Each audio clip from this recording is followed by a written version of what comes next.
Congressman, I want you to just listen real quickly to what the governor of Ohio said about the difference between hazardous materials and what they call high hazardous materials. Take a listen. That this train was not considered high hazardous material train. This is absurd, and we need to look at this, and Congress needs to take a look at how these things are handled. I'm sure you agree that it's absurd. If this isn't high hazardous, what is, and how is it possible that it's not labeled that? Well, it's possible because the regulations, which have been really quite antiquated, simply don't require that the rail companies provide that kind of information or provide the cars and the system to deal with chemicals of like this. It may not be high hazard until it becomes very, very hazardous. And so we need to really get at this. And I've been trying to do it now for almost a decade without success. And that is very frustrating to me, but it is also extremely dangerous for Americans that are anywhere near a rail line. I was going to say, I don't think people realize if there see railroad tracks, what goes down the railroad tracks. The rail companies make an awful lot of money on this. Norfolk Southern's an enormous political donor. Does that play into the fact that they've been able to keep these regulations away? And the flip side is also stop the pipelines that could perhaps make this a little bit safer to transport?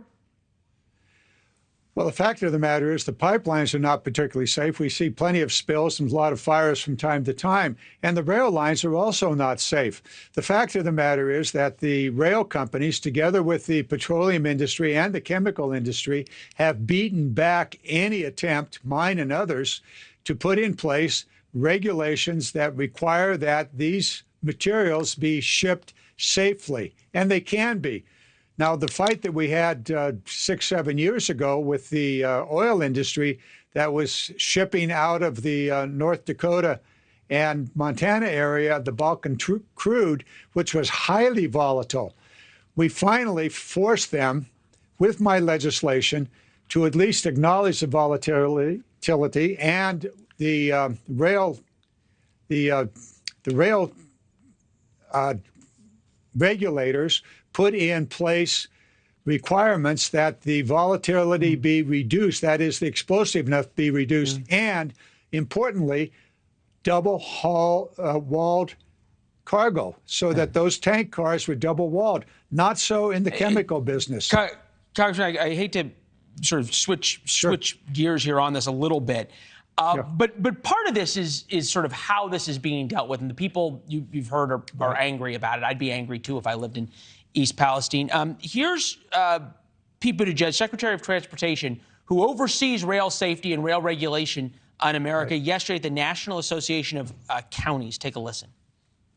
We have heard way too many stories from generations past of infrastructure where you got a neighborhood, often a neighborhood of color, that finally sees the project come to them, but everyone in the hard hats on that project looking like, doing the good paying jobs, don't look like they came from anywhere near the neighborhood. He didn't once talk yesterday about East Palestine. You and I talked last week about the FAA that he also oversees having serious problems. Is it right for people to feel, not on a political basis, but simply just on an American basis, a little bit like this administration perhaps is caring about the luxury items, which are important, but isn't keeping them safe on the air, in the air, or on the rail lines? Well, certainly safety is the number one criteria and purpose for the transportation agencies. Build safe roads, build safe bridges, and also make sure that the operations that occur on the railroads and bridges and so forth are operated safely. And your frustration doesn't match my own frustration here. Clearly, the Department of Transportation, beginning way back in the Obama administration, didn't come forward fast enough to put in place requirements and regulations that these materials be transported safely. Now, the Trump administration totally stopped it. The Obama administration was moving forward. Okay, they didn't get it done.